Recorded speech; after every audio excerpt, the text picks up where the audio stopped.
Pakistan super league 9 की trophy की रूनुमाई 13 फरवरी को लाहौर में की जाएगी, जबकि इवेंट का बाकायदा आगाज 17 फरवरी से होगा। पाकिस्तान सुपर लीग के आगाज में बहुत कम वक्त रह गया है। ट्रॉफी की रूनुमाई की तकरीब गुज़िश्ता बरस की तरह लाहौर में होगी। इवेंट के इफ्तिताही मैच से कबल लीग की ट्रॉफी की रूनुमाई की तकरीब 13 फरवरी को रखने का फैसला किया गया है। PSL 9 की इफ्तिताही तकरीब के मौका पर जदीद आतिशबाजी का मुजाहरा भी किया जाएगा। इफ्तिताही तकरीब में PSL के तराने के गुलकार अली जफर और आयमा बेग के साथ दीगर फनकार भी अपने फन का मुजाहरा करेंगे। जराये का इस हवाले से कहना है कि ट्रॉफी की रूनुमाई के लिए गोल्फ कोर्स और तफरीह पार्क के मकामात पर गौर किया जा रहा है। अगले एक दो रोज में रूनुमाई के लिए वेन्यू को हतमी शक्ल दे दी जाएगी। ट्रॉफी की रूनुमाई की तकरीब में तमाम टीमों के कप्तान और फ्रेंचाइज मालिकान को मदऊ किया जाएगा। PSL की इफ्तिताही तकरीब का कजाफी स्टेडियम में इनेकाद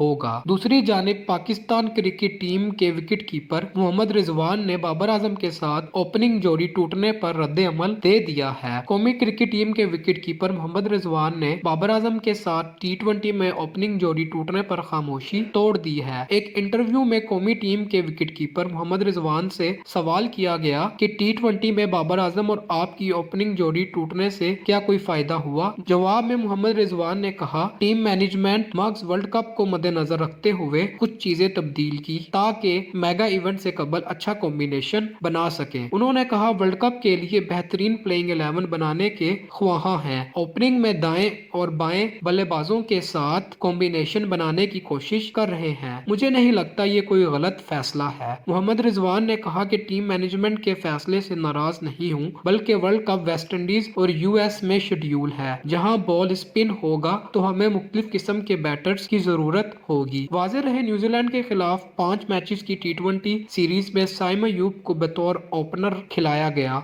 और जबकि बाबर आजम को तीसरे नंबर पर बैटिंग के लिए आए थे।